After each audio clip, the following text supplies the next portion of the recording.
Can you explain to me why a child who has been raped and is pregnant does not deserve an abortion? Oh, yeah, okay. So, well, first and foremost, I have 2 ultrasounds. One of the ultrasounds is a baby that was conceived in.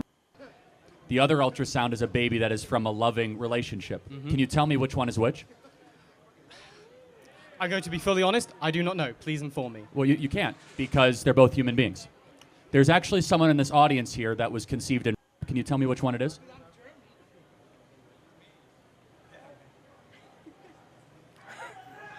I appreciate that you're actually looking around. No, because you don't know, because human beings Yeah. conceived in actually are equal human beings of people not. The point being is that it is not morally correct to murder a human being, regardless of the circumstances of how that baby was put into this world, despite how evil and horrific that it is. Okay, I just also want to continue that I mean this in full sincerity. I'm not making fun of anyone. I'm a big advocate of the Second Amendment.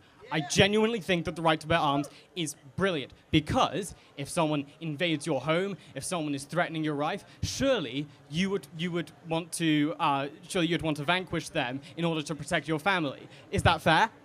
Yeah, but a baby is not an invader of your home.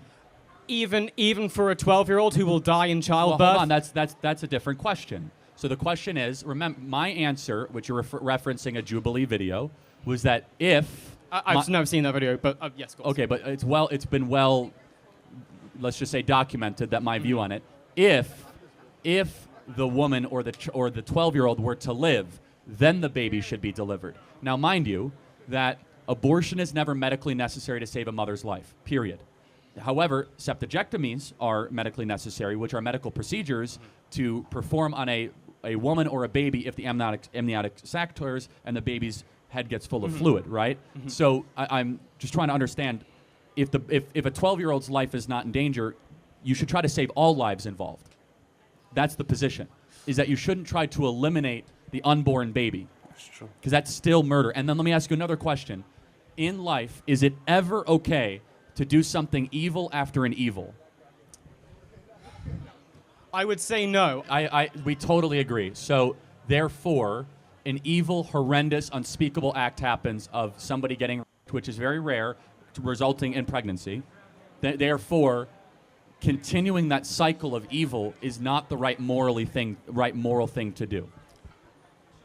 Apply that now to the self-defense argument. Someone breaks into your house, starts beating up your son. Are you not going to shoot them? Well, hold on, it's not the same thing. Let me give you another argument, which is that if in that instance there was an innocent life.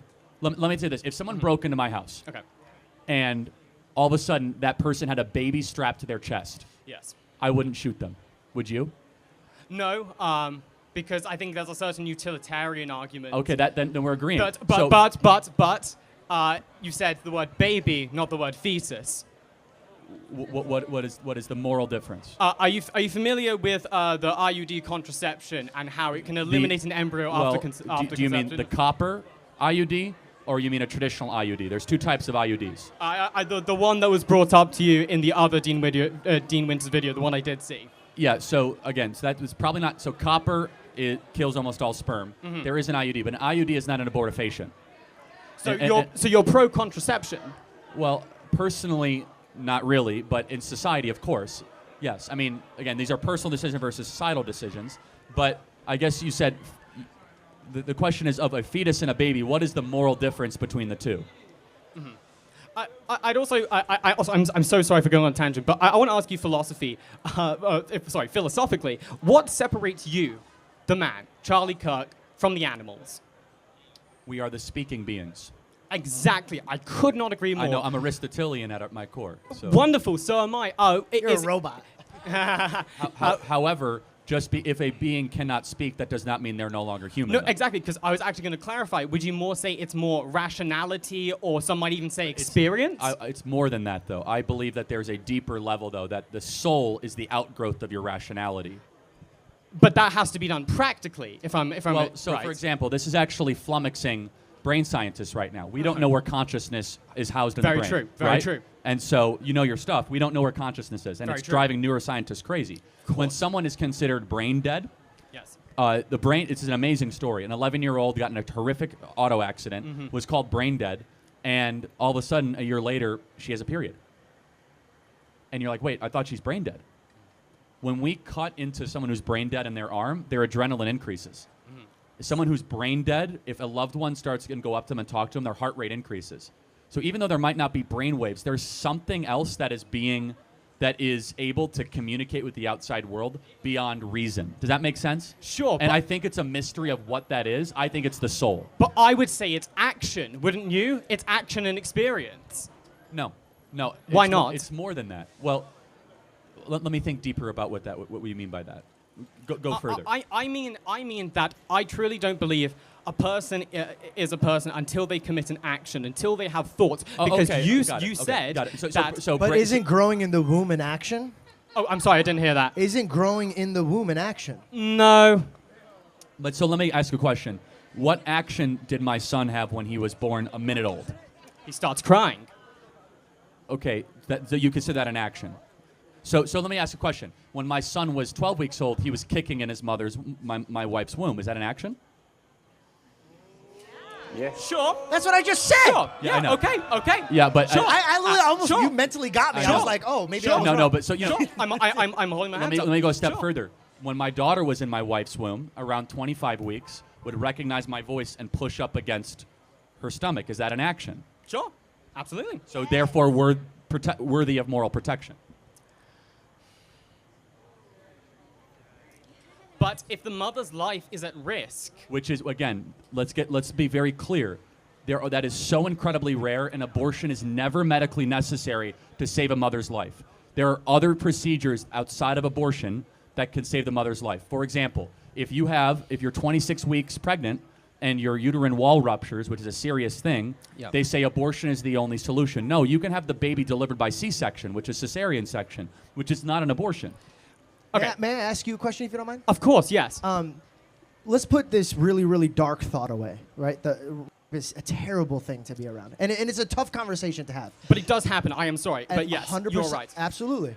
But let's just put that right here for a second. But if the woman was completely healthy, do you feel like she has the right, if she could healthily give the baby up, do you think that she has the right to kill that baby as well? That is the woman's choice. I'm a man. I cannot choose for her. Now, can I ask you something? If, God forbid, you loved a woman and she was pregnant with your child, and you wanted this child with all of your heart, you dreamt about this child, and she has every right to walk into this building and remove your son away from you, you don't find that hurtful? Not particularly, no, because it's her decision. Okay, but again, But it's your child. I just want to get back to Not what you till said. it's born. So, but you said action determines moral worth. At what point does it become a human being? After it exits the womb. In order for your line of thinking to be correct, you say you're a man, you don't have a right to say over it. Why does the mom have a right to say over the baby if it's not her DNA? Because it's... Sorry. It happens to be in her? Because it is her body. No, it's another body in her body. No, it's her body. Well, no, the baby's different DNA, though. So it's actually not her body. Because your DNA was not your mom's DNA. It's separate deoxyribonucleic acid. It's not a clone of the mom. It's an offspring of the mom. Huh? Again, I don't see. No, but you keep on saying it's her body. The baby is actually not her body. It's attached to her body through an umbilical cord. So if the two entities are separate, then I can shoot a pregnant woman and the baby will be fine. Well, no, one is temporarily dependent on the other. No different than my 1-year-old right now. If you came and killed all of us in our house, my baby would starve to death after 2 days, and no one would feed it. So how is that morally different? So why should 1-year-olds get moral protection and 10-week-olds should not? Because a 1-year-old can't kill its own mother. But remember, take that out of the equation. Say the mom's fine. No, I'm not taking. I'm sorry. I don't mean to be disrespectful, but like this the truth. Like how many times birth do you think is painful. Birth is one of the women scream and sweat and there is blood everywhere during a birth. It is not a nice thing. Well, From my perspective, it seems to me that Satan has captivated your heart to the most beautiful thing a woman goes through is childbirth. If you asked my mom what was the best day of her life, is giving birth. That is your perspective. That is not a true perspective.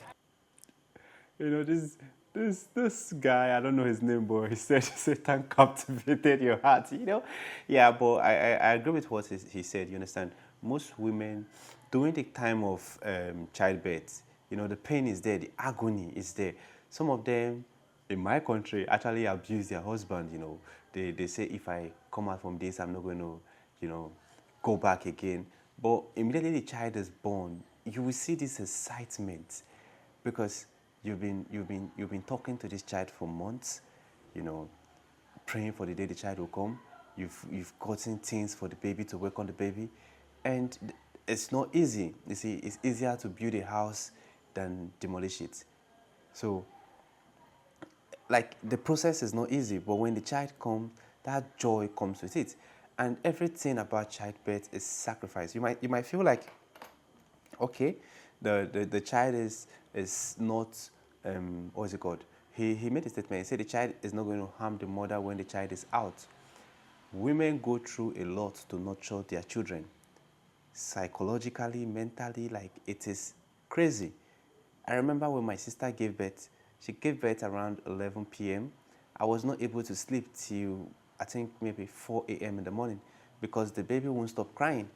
You carry the baby will keep quiet. You drop the baby will cry again. So I felt like because the baby was used to the womb, now the baby is getting a different environment. So the baby was crying consistently. And I was told it's normal that the baby will stop crying. So can you imagine bearing that for like years? Let's say till the baby is old enough to communicate, okay, I'm hungry, I want to use the washroom and stuff like that. At least at that stage, the crying reduced. But still, the baby would start behaving in a certain way because I think child growth has different stage. The first stage is that them being totally dependent on you. Then they will grow to a stage whereby you can have a little bit peace. But now you have to be monitoring them because they can be so unpredictable. By doing something, you will be wondering, how did they learn this? So it does not stop.